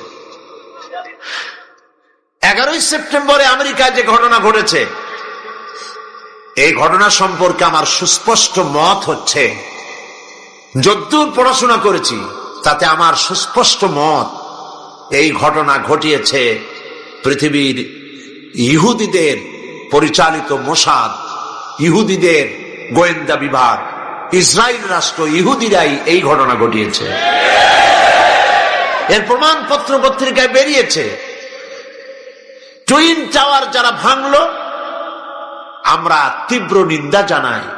এখানে হাজার হাজার মানুষ কাজ করে, মানুষ হিন্দু হোক, খ্রিস্টান হোক, বৌদ্ধ হোক, মানুষ মানুষই। এই হাজার হাজার মানুষকে যারা মারলো, যারা অর্থনৈতিক দিক থেকে আমেরিকাকে ক্ষতিগ্রস্ত করার জন্য চেষ্টা করলো, এভাবে আমরা তার নিন্দা করি, ঘৃণা জানাই। কিন্তু একথাও আমাদের বুঝতে হবে যে এই টুইন টাওয়ার, এই দুটি বিল্ডিং এ 50,000 লোক চাকরি করে, তার মধ্যে 4,000 ইহুদি আছে। দুনিয়াবাসী এ খবর জেনে ফেলেছে। ঘটনার দিন 4,000 ইহুদির একটা ইহুদিও কর্মস্থলে যায় নাই। কেন গেল না? এই প্রশ্ন আমেরিকার FBI, federal bureau of investigation, পৃথিবীর নাম করা গোয়েন্দা বিভাগ, তারা কেন এটা তালাশ করলো না? ইহুদিরা কেন সেদিন আসলো না? এবং একটার পর একটা বিমান এখানে হামলা হবে। 18 মিনিট পর পর একটা বিমান, দুটো বিমানে হিট করে বিল্ডিংটা ফেলে দেবে। এইটা পূর্ব পরিকল্পিত না হলে পরে চতুর্দিকে ক্যামেরা ফিট করে ছবি ধারণ করলো কিভাবে? এগুলি বিশ্লেষকগণ চিন্তা ভাবনা করছে। মানুষ সব মাথা খারাপ না, কিছু বুদ্ধিমান মানুষ পৃথিবীতে এখনো আছে। সুতরাং কাজটি ইহুদিরা করেছে। কেন করেছে? কারণ হলো সমাজতন্ত্রের পতনের পর পুঁজিবাদী শোষণ থেকে বাঁচার জন্য পৃথিবীর নিগৃহীত, নির্যাতিত মানবতার জন্য খোলা ছিল কেবলমাত্র ইসলাম, শুধুমাত্র ইসলাম। সেই ইসলামের দিকে মানুষ যাতে আসতে না পারে, সেই জন্য ইসলাম আর মুসলমানদেরকে মিডিয়ার মাধ্যমে প্রচার করানো হলো সন্ত্রাস আর মৌলবাদ। ইসলাম মানি সন্ত্রাস, মুসলমান মানি মৌলবাদী। তবে দুর্ভাগ্য, এখানে একটা লোক বাজার থেকে খুব জোরে দৌড় মারছে। লোকেরা জিজ্ঞেস করলো, দৌড়াও কেন? কয়, ভাই, মানির মান আল্লাহই রাখে। কয়, কেমন? কয়, বাবা আর আমি দুইজনে গেছিলাম বাজারে, বাজারের মানুষেরা আমার বাপেরে ধরিয়া জুতা দিয়ে এমন পিটাইলো, আমি আরামসে নিরাপদে চলে আসছি, আমারে কেউ কিছু করতে পারে না। মানির মান আল্লাহই রাখে। ওর বাপের জুতা দিয়ে পিটায় আর মানির মান আল্লাহ রাখে। দুর্ভাগ্য, এই জাতির এক শ্রেণীর কলামিস্ট, এক শ্রেণীর মুসলমান নামধারী কলামিস্ট, মুসলমান নামধারী ফিচার লেখক, মুসলমান নামধারী সাংবাদিক, মুসলমান নামধারী বুদ্ধিজীবী, মুসলমান নামধারী রাজনীতি, ওরা মুসলমানের ঘরে জন্মগ্রহণ করেও কুলাঙ্গার। এই লোকগুলি মুসলমানের ঘরে জন্মগ্রহণ করেও মুসলমানদেরকে মৌলবাদ আর সন্ত্রাস বলে গালি দেয়। এই দেশের মানুষেরা দুর্গা পূজার ক্ষতি করতে যায় না। আমরা হাজারবার বলেছি, এদেশের হিন্দু, মুসলমান, খ্রিস্টান, বৌদ্ধ সব সম্প্রীতি নিয়ে বসবাস করবে। এই দেশে আমি আমার এলাকা পিরোজপুরে আমার DCSP কে ডেকে বলেছি, যদি আমার দেশে সাম্প্রদায়িক সম্প্রীতি বজায় রাখতে হবে, মায়ের পেটের ভিতরে সন্তান থাকে যেমন নিরাপদ, আমার এলাকার ভিতরে অমুসলিম ভাইয়েরা থাকবেন সেভাবে নিরাপদ। কোন মানুষ যদি অমুসলিমদের গায়ে হাত দেয়, জুলুম করে, অত্যাচার করে, লাইট পোস্টের সাথে ঝুলাইয়া সারাদিন পিটাবেন, যাতে করে 1 মাসের ভিতরে বাপের নাম মনে না আসে। আমার দেশের মতো জায়গায় থেকে যদি আপনাদের মজা না লাগে, শান্তি না পান, তাহলে এমন নিরাপত্তার জায়গা, এরকমের শান্তির জায়গা, সাম্প্রদায়িক সম্প্রীতির জায়গা আর একটা কোথায় আছে আপনি আমাকে দেখান। হিন্দু নেতৃবৃন্দ যারা বলছেন অসভ্য বর্বরের রাজত্ব চলছে, তাহলে হিন্দুস্তানকে আপনারা কি বলবেন? 1947 সনে ভারত, আমরা ব্রিটিশ থেকে স্বাধীন হলাম। 1947 থেকে শুরু করে 2002 সাল পর্যন্ত বাংলাদেশে কোনো সাম্প্রদায়িক দাঙ্গা হয় নাই। একথা ঠিক না বেঠিক? একথা সত্য কিনা? একবারের জন্য হয় নাই। আর তোমার হিন্দুস্তানে 1947 থেকে 2002 সন পর্যন্ত 4000 বার সাম্প্রদায়িক দাঙ্গা হয়েছে। তোমাদের দেশে যখন কোরবানি হয় ভারতে, কোরবানির সময় গরু কোরবানি হয় না, তোমরা মুসলমান কোরবানি করো। মুসলমানদের মসজিদ ভেঙে তোমরা মন্দির বানাও। এই দেশে হিন্দু মুসলমান সাম্প্রদায়িক সম্প্রীতি নিয়ে আমরা বসবাস করছি। এই দেশে সরকার বদ্ধপরিকর সাম্প্রদায়িক সম্প্রীতি তারা বজায় রাখা হবে ইনশাআল্লাহ। সুতরাং নবী তারা এসেছিলেন, আল্লাহর নবীরা পৃথিবীতে এসেছিলেন শান্তি প্রতিষ্ঠা করার জন্য। মুসলমানরা যে দেশে বেশি, ইতিহাস থেকে শুনুন, মুসলমানরা যে দেশে বেশি সেই দেশেই অমুসলিমরা বেশি নিরাপদে থাকে। আমার এই কথা ঠিক কিনা বলে? ঠিক কিনা? কেন ঠিক? ঠিক এই জন্য নবীজি বলেছেন, সংখ্যাগরিষ্ঠ মুসলিম এলাকায় যারা সংখ্যালঘু হবে তারা হবে তোমাদের জন্য আমানত। তাদের উপরে জুলুম করবে না, অত্যাচার করবে না। সংখ্যাগরিষ্ঠ মুসলমানেরা সংখ্যালঘু মুসলিমদের উপরে যদি কোনো নির্যাতন করে, জুলুম করে, কিয়ামতের দিন আমি নবী মুহাম্মদ রাসূলুল্লাহ সাল্লাল্লাহু আলাইহি ওয়াসাল্লাম মুসলমানদের বিরুদ্ধে অমুসলিমদের পক্ষ সমর্থন করে সংখ্যাগরিষ্ঠ মুসলমানদের বিরুদ্ধে আল্লাহর দরবারে মামলা দায়ের করব। এ হলো ইসলাম। সুবহানাল্লাহ। এর নামে ইসলাম। কই আমার দেশে ভারতে, ওই কলকাতায় সপ্তম সংসদে এই বক্তব্য আমি রেখেছিলাম। সেখানে আজান দেওয়া বন্ধ করেছিল মাইকে। শুনছেন আপনারা পত্রিকায়?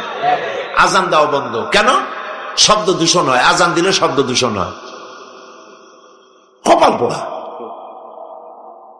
আমি পার্লামেন্টে বলছি আজানে শব্দ দূষণ হয়, সেই জন্য মাইকে আজান দেওয়া হয় না। আমার দেশে তো 1 কোটি অমুসলিম আছে। এই 1 কোটি অমুসলিমরা যখন ঢোলে বাড়ি দেয় তখন তো আমরা বলি না যে আমাদের শব্দ দূষণ হয়, আমাদের আজানের ক্ষতি হয়, আমাদের নামাজের ক্ষতি হয়। আমরা কি বলি? আমার ঢাকায়, বরিশালে, পিরোজপুরে দুর্গাপূজার সময় রাস্তা বন্ধ করে দিয়ে মাইক লাগায় গান বাজনা করা হয় 10 দিন। সিলেটে হয় না? হয় কিনা? আজানের সময় মাইক বাজায়, গান দেয়, বাজনা হয়। কোন মুসলমান গিয়ে বলছে না তোমরা বাজাইতে পারবে না? বলে? বলেছে? এর থেকে শান্তির জায়গা কোথাও আছে? আমি স্পষ্ট করে বলতে চাই, পৃথিবীতে বাংলাদেশের মতো সাম্প্রদায়িক সম্প্রীতির দেশ আর নাই। অরাজকতা সৃষ্টি করার জন্য তারা এই সমস্ত নেতৃবৃন্দকে সামনে এনে আজে বাজে কথা বলে বাংলাদেশের সাম্প্রদায়িক সম্প্রীতি বিনষ্ট করে বিশ্বের দরবারে বাংলাদেশের মর্যাদা ক্ষুণ্ণ করতে চায়, কিন্তু এই চেষ্টা তাদের ব্যর্থ হতে বাধ্য। প্রিয় ভাইয়েরা, আল্লাহ রাব্বুল আলামিন তার কোরআন এবং নবীর সুন্নাহ দিয়েছেন দিন কায়েমের জন্য। সেই দিন যাতে কায়েম না হতে পারে সেই জন্য মৌলবাদ বলা হয়। আমি কত পয়েন্ট ভুলি নেই। আফগানিস্তানের এই ঘটনা কেন ঘটলো সেই কথাই তো বলতেছিলাম। ওইখান থেকে ঢোলের বাড়ি পর্যন্ত আসছি, এখন আবার চলেন সেখানে। ওরা নির্বিচারে একটা দেশ শেষ করে দিল। আমি যতটুকু বুঝেছি ওদের আসল টার্গেট ওসামা বিন লাদেন নয়, ওদের আসল টার্গেট হচ্ছে ইসলাম, ইসলামী আন্দোলন এবং মধ্য এশিয়ার তেল সম্পদ আসল টার্গেট। কিন্তু আল্লাহ পাকের চাইতে শক্তিশালী পৃথিবীতে আকাশেও কেউ নাই, জমিনেও কেউ নাই। তুমি যত বুদ্ধি করবা, যতই শক্তি ক্ষমতা দেখাবা, আল্লাহ পাকের সামনে কিছুই কুলাবে না। ঘটনা অন্যরকম ঘটতেছে, অন্যরকম ঘটতেছে। কিরকম? আমেরিকা বিশাল দেশ। আমি আমেরিকার 22টা স্টেট সফর করেছি। বিশাল দেশ। কয়েকটা দেশ নিয়ে একটা মহাদেশ হয়, আর আস্থা আমেরিকা একটা মহাদেশ নিয়ে একটা দেশ। আমাদের দেশটা কট্টুর দেখেন। ঢাকা থেকে যদি F-28 বিমানে করে যদি আপনি বাংলাদেশ থেকে রওনা করেন, দেশ ছাড়তে চান, আধা ঘন্টা কি 35 মিনিট সময় লাগবে। ডিসি ট্রেনে যদি ওঠেন তাহলে 20 মিনিটের মধ্যে বা আধা ঘন্টার কাছাকাছি সময় দেশ শেষ হয়ে যাবে। যদি আপনি ফাইটারে ওঠেন মাত্র 9 থেকে 11 মিনিটের মধ্যে বাংলাদেশ শেষ হয়ে যাবে। এই হলো আমার দেশ। আমেরিকা একটা দেশ। নিউ ইয়র্ক থেকে প্লেনে চড়েছি ক্যালিফোর্নিয়া যাওয়ার জন্য 7 ঘন্টা সময় লেগেছে। একটা দেশ, একদিকে আটলান্টিক মহাসাগর আর একদিকে প্রশান্ত মহাসাগর। কি বিশাল দেশ! এই দেশের মানুষগুলি সব বেকুব নয়, পাগল নয়। আফগান নিরীহ এই মুসলমানদের উপরে, দেশগুলির উপরে আক্রমণ এবং একটার পর একটা দেশের উপরে আক্রমণ করার পরিকল্পনা দেখে সেখানকার লোকেরা চিন্তা ভাবনা করছে, কেন মুসলমানদের উপরে আক্রমণ হচ্ছে, বিষয়টা কি, এরা কি মৌলবাদ, কি সন্ত্রাস, টেররিস্ট শুধু মুসলমান, শুধু ইসলাম, আর কিছু নাই পৃথিবীতে, কেন, কারণটা কি? তারা খোঁজ করা শুরু করেছে, ইসলাম জানার চেষ্টা করছে। আমাদের কাছে রিপোর্ট এসেছে ইসলামী বইপত্র, কোরআন শরীফ আর ইসলামী বইপত্র আমেরিকায় দেধারসে বিক্রি হচ্ছে, আগের তুলনায় 50 গুণ বিক্রি বেশি হচ্ছে। এবং 11 সেপ্টেম্বরের ঘটনার পর থেকে নিয়ে এই পর্যন্ত আমেরিকান খ্রিস্টান মুসলমানদের ইসলাম গ্রহণ করার হার 4 গুণ বেড়ে গেছে। ঠেকাবে কি করে? আল্লাহর নূর, ঠেকাবার উপায় নাই। আবু জাহেল তো চাইছিল মক্কা শরীফেই মুহাম্মদ সাল্লাল্লাহু আলাইহি ওয়াসাল্লামকে ঠেকায় দেবে, পারছে? আল্লামা ইকবাল বলেছেন, মাগরিব কি ওয়াদিও মে গूंजी अदा हमारी, मगरिब की वादियों में गूंजी अदा हमारी, हम था न था किसी से सैल रवा हमारा। প্রাচ্য এবং প্রতীচ্য, পাহাড় এবং পর্বতে, ইথার এবং বাতাসে রণিত, অনুরণিত, ধ্বনিত, প্রতিধ্বনিত হয়ে বিশ্বের চতুর্দিকে ছড়ায় পড়বে আমার আজানের আওয়াজ, কেউ ঠেকাতে পারবে না। ইসলাম বিশ্বের চতুর্দিকে ছড়িয়ে পড়বে, ঠেকাবার উপায় নাই। কয়জন মারবা? এখন পৃথিবীতে 140 কোটি মুসলমান, 140 কোটি মুসলমান, কতগুলি মারবা? তোমরা বললে ডাইরেক্ট জাহান্নাম, আর আমরা ইসলাম প্রতিষ্ঠার রাস্তায় যদি মৃত্যু হয়, শাহাদাত, ডাইরেক্ট আল্লাহর জান্নাত। তোমাদের বেঁচে থাকাও বরবাদ, মরে যাও বরবাদ। আর ইসলামের পথে যারা, তাদের বাঁচাও আল্লাহ পাকের রহমত, আর মরে যাও রহমত। সেই জন্যে ইসলামের পক্ষে আজ সারা বিশ্ব ইসলামের বিপক্ষে কাজ করছে, আর মুসলমানদেরকে এই সময় ইসলামের পক্ষে টিকে থাকতে হবে, ইসলামকে জানতে হবে, বুঝতে হবে, ইসলামের উপরে টিকে থাকতে হবে। তাহলেই আমাদের বিজয় অতি সন্নিকট। আমার তো মনে হয় আর বেশি দেরি লাগবে না, ইসলামের বিজয়ের একটা সময় এসে গেছে ইনশাআল্লাহ। মায়ের যখন প্রসব যন্ত্রণা শুরু হয় তখন বোঝা যায় বাচ্চা হইতে আর সময় লাগবে না, ঠিক কিনা? ঠিক কিনা? আজ পৃথিবীর প্রসব যন্ত্রণা শুরু হয়েছে, তাম পৃথিবীর চতুর্দিকে মুসলমানদের উপরে জুলুম অত্যাচার শুরু হয়েছে। এই জুলুম অত্যাচারের মধ্য দিয়ে আগামীকাল যে সূর্য উদিত হবে, সেই সূর্য হবে ইসলামের জন্য, আল্লাহর দ্বীনের জন্য, মুসলমানদের জন্যই সেটা হবে। তামাম পৃথিবীর বুকে আল্লাহর দেওয়া বিধান ও কোরআনের রায় কায়েম হওয়ার জন্য সময় আর বেশি দূরে নয়। এজন্য মুসলমানদেরকে ঐক্যবদ্ধ হয়ে নবীর পথ ধরতে হবে, নবীর রাস্তা ধরতে হবে। আল্লাহ পাক নবীকে যে উদ্দেশ্যে পাঠাইছেন, কোরআন যে উদ্দেশ্যে নাজিল করেছেন, সেই উদ্দেশ্য ধরে আমরা যদি জীবন চালাতে পারি, আল্লাহর রহমত আমরা লাভ করতে পারবো। আল্লাহ পাক আমাদেরকে, আল্লাহ পাক বলেছেন কোরআনে কারীমের মধ্যে, ওয়া কানা হাক্কান আলাইনা নাসরুল মুমিনিন। আল্লাহ রাব্বুল আলামিন বলেন, মুমিনদেরকে সাহায্য করা আমি আল্লাহর জন্য ওয়াজিব। সুবহানাল্লাহ বলেন, মুমিনদেরকে সাহায্য করা আমি আল্লাহর জন্য ওয়াজিব।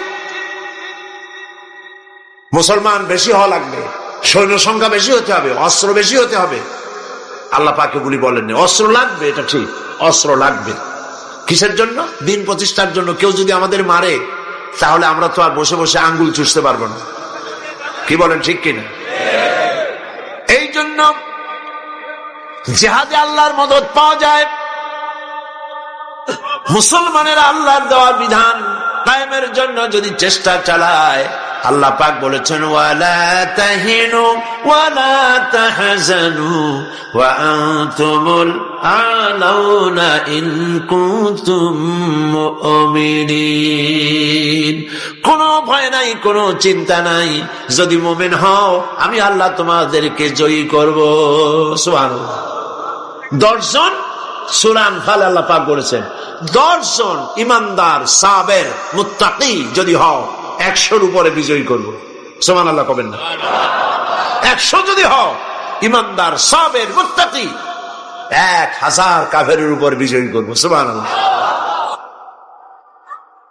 আল্লাহ পাক আজও তার রহমত নিয়ে আসেন আমরা যদি মুমিন হই। বদরের মাঠে, জিহাদের ময়দানে একজন সাহাবী বলছেন, ইয়া রাসূলুল্লাহ, জিহাদের ময়দানে সবাই নেমে গিয়েছে, আমি একজন যুবক মানুষ, মুসলমান, আমার কাছে কোনো অস্ত্র নাই, মেহেরবানি করে একটা অস্ত্র দেন, আমি জিহাদে শরীক হয়ে যাই। হুজুর বললেন, আমার কাছে অস্ত্র নাই। তিনি বললেন, ইসলামের এই প্রথম জিহাদে আমি কি করে নীরব দর্শকের ভূমিকা পালন করি? যা পারেন তাই দেন আপনার হাত দিয়া। নবীজি এদিক ওদিক তাকায়া একটা শুকনা খেজুরের ডাল পেলেন, শুকনা খেজুরের ডালটা ধরাই দিলেন সাহাবীর হাতে। সাহাবী বলেন, নবীজির হাতের দেওয়া শুকনা খেজুরের ডাল দিয়া জিহাদের ময়দানে ঝাঁপিয়ে পড়লাম। ধারালো তরবারি দিয়ে আঘাত করলে যেমন কাম হয়, নবীর দেওয়া শুকনা খেজুরের ডাল দিয়ে আঘাত করার সঙ্গে সঙ্গে কাফের দ্বিগণ্ডিত হয়ে পড়তে লাগলো। কবি বলছেন, ফিজাই বদরি পয়দা কুন ফেরেশতে তেরি নুসরত কো, ফিজাই বদরে পয়দা কুন ফেরেশতে তেরি নুসরত কো, उतर सकते गर्दू से कतर अंदर कतर अब्बी। বদরের মুসলমানের মতো ঈমান আজ যদি তোমাদের ভিতরে থাকে, আল্লাহ রাব্বুল আলামিন কাতারে কাতারে ফেরেশতা তোমাদের সাহায্যের জন্য নামায়া দিবে। ঈমানদার হও, মুসলমান হও, আল্লাহ পাক সাহায্য করবেন। আল্লাহ পাকের সাহায্য নিয়ে আমরা কি করতে চাই? দিন প্রতিষ্ঠা করতে চাই। আমরা মারামারি করতে চাই না। আমরা পাশ্চাত্যকে বুঝাতে চাই, খ্রিস্টান, মুশরিক, ইহুদি, দুনিয়ার তাবৎ ইসলাম বিরোধীদেরকে বুঝাতে চাই, ইসলাম সন্ত্রাসে বিশ্বাস করে না, ইসলাম যুদ্ধে বিশ্বাস করে না, ইসলাম শান্তিতে বিশ্বাস করে। নবীজি যত যুদ্ধ করেছেন সবগুলি আক্রান্ত হয়েছেন, ডিফেন্সিভ ওয়ার, সবগুলি আত্মরক্ষামূলক যুদ্ধ করেছেন, নিজে আগ বাড়াইয়া কারো সাথে আক্রমণ করে নাই। সুতরাং আপনাদের যুদ্ধ যেমন আপনারা যুদ্ধ করেন দেশ দখল করে, সেই দেশে নিজের ক্ষমতা চালু করে ক্ষমতার ব্যাপ্তি পরিধি আরো বাড়াবার জন্য ইসলাম এভাবে লড়াই করে না। ইসলাম চায় পৃথিবীর মানুষ আল্লাহর মানুষের উপরে আল্লাহর আইন কায়েম করার জন্য তারা চেষ্টা চালায়। এই চেষ্টায় যদি কেউ সশস্ত্র বাধা দেয়, সেই বাধার মোকাবেলা ইসলাম করে জিহাদের নামে। মুসলমানেরা জিহাদের নামেই সেটা করে, ঠিক কি? সেই জন্য ইসলামকে ভুল বুঝাবার কোনো কারণ নাই। আমি আবারও সিলেটের সমস্ত মুসলমান ভাইদের বলি, আপনারা পৃথিবীর চতুর্দিকে ছড়িয়ে আছেন, ইউরোপে, আমেরিকায়, মধ্য এশিয়ায়, আফ্রিকায়, দুনিয়ার চতুর্দিকে আপনারা আছেন। আপনারা মানুষের কাছে যান, দিনের দাওয়াত নিয়ে ছড়িয়ে পড়ুন, মানুষকে বুঝান ইসলামের মধ্যে সন্ত্রাস নাই, সাম্প্রদায়িকতা নাই। ইসলাম আল্লাহর দেওয়া দিন প্রতিষ্ঠা করতে চায়। মুসলমানেরা পৃথিবীর সব থেকে বেশি শান্তিকামী, তারা মারামারিতে, হত্যা, জিঘাংসায় বিশ্বাস করে না। এই কথাগুলি মানুষকে বুঝান। নামাজ পড়ুন, দিনদার হন, ইমানদার হন, পরেজগার হন। আল্লাহ পাক যেন আমাদের তাই বানান, বলেন আমিন। প্রতি বছর আমি নামাজের কথা আপনাদের সামনে বলি, আজও না বলে পারি না, কারণ শুধুমাত্র ওয়াজ শুনলে হবে না। নামাজ হলো ফাউন্ডেশন। নামাজ কি? ফাউন্ডেশন।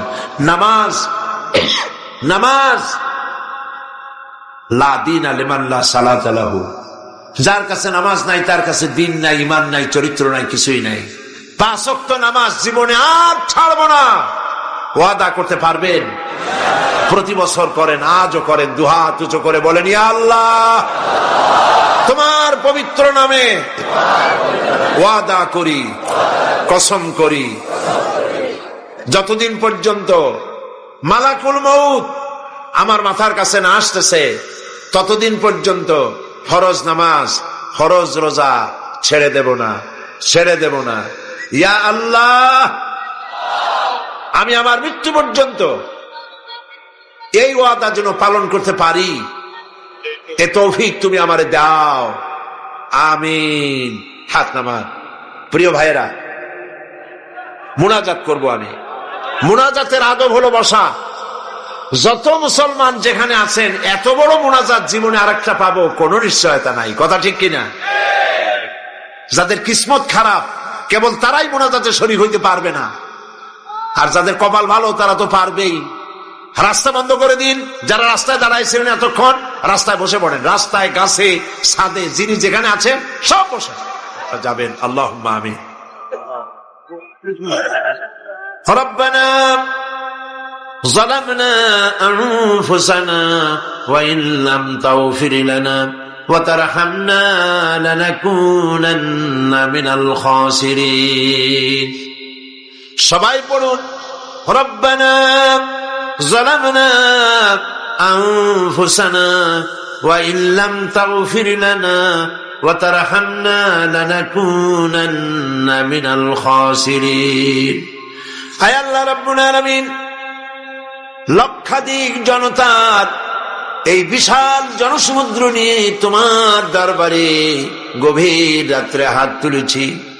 আল্লাহ তাআলা 5 দিন ধরে কোরআনের কথা আলোচনা হয়েছে, দরুদ ও সালাম হয়েছে, জিকির আজকার হয়েছে। এর মধ্যে যা ভুল হয়েছে মেহেরবানি করে মাফ করে দাও রব্বুল আলামিন। যে সব আলোচনা, দোয়া, দুরুদ, নামাজ, তেলাওয়াত যা হয়েছে, তুমি খুশি হয়ে মেহেরবানি করে নবী করিম সাল্লাল্লাহু আলাইহি সাল্লামের রূহ মোবারকে পৌঁছায় দাও। তাম পৃথিবীর মাটির নিচে যত মুমিন মুমিনাত শুয়ে আছেন তাদের আরো পরে সওয়াব পৌঁছায় দাও রব্বুল আলামিন। এই পৃথিবীর মাটির নিচে তোমার নবীরা যারা শুয়ে আছেন, সাহাবায়ে কেরাম, সিদ্দিকিন, শুহাদা, সালিহিন, আসফিয়ায়ে কেরাম, আউলিয়ায়ে কেরাম যারা শুয়ে আছেন তাদের আরো পরে সওয়াব পৌঁছায় দাও রব্বুল আলামিন। এই সিলেটের ময়দানে তোমার মাহবুব বান্দা হযরত শাহজালাল রহমাতুল্লাহ আলাইহি, হযরতে শাহপরান থেকে শুরু করে তোমার মাহবুব বান্দারা যারা শুয়ে আছেন সিলেটের মাটিতে, সকলের রুহের পরে সওয়াব পৌঁছায় দাও। হায় আল্লাহ তাআলা, আমাদের মধ্য থেকে আমাদের মা বাপ যাদের দুনিয়া থেকে জনমের মতো বিদায় হয়ে গেছে, আল্লাহ তাআলা আমাদের মা বাপের কবরগুলিকে জান্নাতের টুকরায় পরিণত করে দাও। রব্বির হামহুমা কামা রব্বায়ানি সগীরা। সবাই পড়েন, রব্বির হামহুমা কামা রব্বায়ানি সগীরা। হায় আল্লাহ তাআলা, আমাদের জন্মদাতা পিতা কত কষ্ট করে আমাদেরকে মানুষ করেছে। হায় আল্লাহ তাআলা, গরিব মানুষ ছিলেন আমাদের পিতা, সবার বাপ ধনী ছিল না, অনেকের বাপ গরিব ছিল। ধান বিক্রি করে, চাউল বিক্রি করে, নারকেল সুপারি বিক্রি করে কোন রকম করে জীবন চালাইছে, আমাদের লেখাপড়ার খরচা দিয়েছে।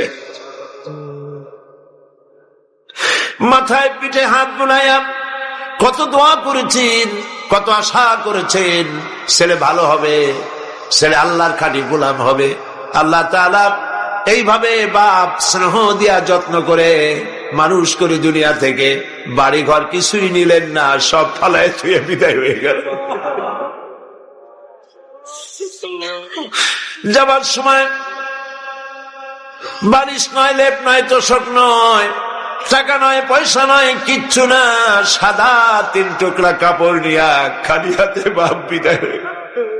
আয় আল্লাহ, আব্বা যাদের মারা গেছে কবরটাকে জান্নাতের টুকরা বানাইয়া দাও। রব্বুল আলামিন জনম দুঃখিনী মা 8 মাস 10 মাস মায়ের পেটের ভিতরে থেকে হাঁটু দিয়া পা দিয়া গুতা দিয়া মাকে কষ্ট দিয়েছি। মা ডেলিভারিতে কষ্ট করেছেন, 2-2.5 বছর পর্যন্ত বুকের দুধ খাওয়াইয়া মানুষ করছে। প্রচন্ড মাঘের শীতে মায়ের কোলে থেকে পেশাব পায়খানা করে মায়ের কাপড় চোপড় নষ্ট করে দিয়েছে।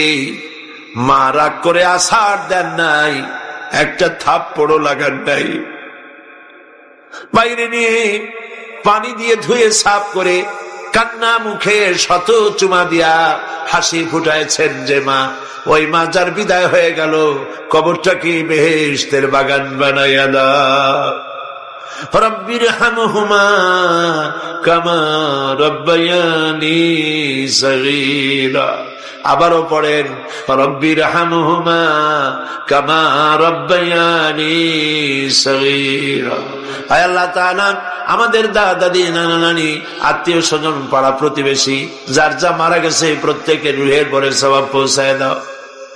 রব্বুল আলামিন তামাম পৃথিবীর বুকে মুসলমানেরা বড় এতিম অসহায়, দেখার মতো কেউ নাই।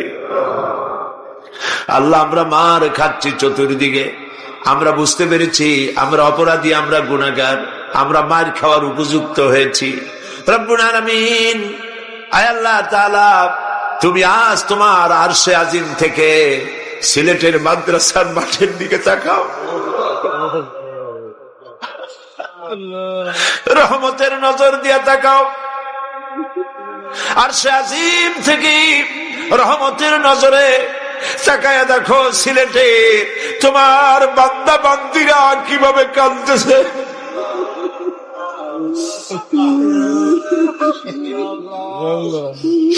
রব্বুল আলামিন, শয়তানের ওয়াসওয়াসায় পড়ে আমরা গুনাহ করেছি, আজকে বিনীত ভাবে ক্ষমা চাই, মাফ করে দাও। তোমার নবী বলেছেন, গুনাহ করে যে তওবা করে সে যেন কোনো গুনাহই করে নাই। আল্লাহ, আমাদের ভুলগুলি স্বীকার করতেছি, বয়সের দোষে, শয়তানের দোষে, শয়তানের প্ররোচনায় পড়ে যা করছি, তোমার কাছে মাথা নিচু করে গোলামের মতো মাপ চাই, দয়া করে আমাদের মাফ করে দাও। রব্বুল আলামিন, মা বোনেরা কষ্ট করে এসেছেন, আল্লাহ তাআলা সিলেটের মা বোনদের উপরে রহমত নাজিল করো, নিঃসন্তানীকে সন্তান দিয়ে দাও। স্বামী স্ত্রীর মধ্যে মনোমালিন্য থাকলে আল্লাহ মহব্বত পয়দা করে দাও। আল্লাহ রোগ ব্যাধি বিমার আজার যা আছে আল্লাহ তুমি মাফ করে দাও। রব্বুল আলামিন, এই লাখো জনতা নিয়ে হাত উঠাইছি, আল্লাহ খালি হাতে ফেরত দিও না। আল্লাহুম্মা লা তারুদ্দানা খাইবিন, আল্লাহুম্মা লা তারুদ্দানা খাইবিন, আল্লাহুম্মা লা তারুদ্দানা খাইবিন। আল্লাহ, একেবারে কিছু না দিয়ে খালি হাতে ফেরত দিও না। কান্দেন ভাইয়ের, আল্লাহর কাছে কান্দেন, আল্লাহ একেবারে কিছু না দিয়ে খালি হাতে ফিরাই দিও না। আল্লাহ,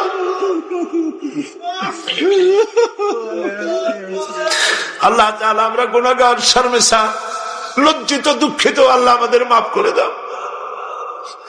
আল্লাহ, পৃথিবীতে কাফের দিয়ে আমাদের মার খাওয়ায় না, ইহুদি, নাসারা, মুশরিক, নাস্তিক, মুরতাদ এগুলো দিয়ে আমাদেরকে মার খাওয়ায় না। মাবুদ, তুমি আমাদের উপর রহমত নাজিল করো। সমস্ত মুসলমান নরনারী মাথা নিচু করুন, চক্ষু বন্ধ করুন, যা চাইবার চান। আল্লাহ রহমানুর রহিম, গফুরুর রহিম। এত বড় মাহফিলের মোনাজাত আল্লাহ ফিরাই দেন না, দিতে পারেন না। তিনি রহমান রহিম। মাথা নিচু করে, চক্ষু বন্ধ করে, কান্দে কান্দে যার যা বলার দরকার বলে, দোয়া কবুল হবে ইনশাআল্লাহ।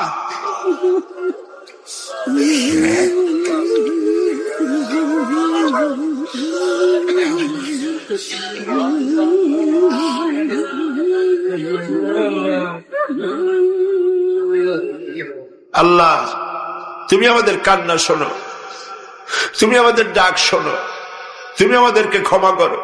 আমাদের বিবি বাল বাচ্চা দিন যা বানাইছো সবগুলিকে দিনদার ইমানদার নামাজি বানাও, পরেশগার বানাও। আরেকটি দোয়া করি তোমার দরবারে, কিয়ামতের দিন যেদিন পায়ের নিচে হবে তামার মতো মাটি, মাথার উপরে প্রকাণ্ড সূর্যের কিরণ হবে, গুনাহগারের মাথার মগজ গলে গলে নাক কান দিয়ে বেয়ে পড়তে লাগবে, জিহ্বাটা কুকুরের মতো ঝুলে নাভিস্থল পর্যন্ত পড়ে যাবে, ময়দানে সারা পড়বে পানি পানি বলে। হায় আল্লাহ, ওই দিনে তোমার হাবিবের হাতের কাউসারের পেয়ালা আমাদের নসিব করে দিও। রব্বুল আলামিন যত লোক হাত তুলেছে আল্লাহ সকলকে, আমাদের সকলকে তোমার মকবুল বান্দাদের মধ্যে শামিল করে নিও। আয় আল্লাহ, হজের মৌসুম এবছর নানান রকমের কারণে হজের ব্যাপারে অনেকের অনিশ্চয়তা দেখা দিয়েছে। আল্লাহ তাআলা তুমি দয়া করে পথটা আসান করে দাও। যারাই হজের নিয়ত করেছেন, টাকা জমা দিয়েছেন, যাওয়ার ইচ্ছা পোষণ করেছেন, সমস্ত বান্দা বান্দীদের হজে যাওয়া আসান করে দাও। হাজ্জাম মাবরুর, সাইয়াম মাশকুর, যামবাম মাগফুর নসিব করে দাও।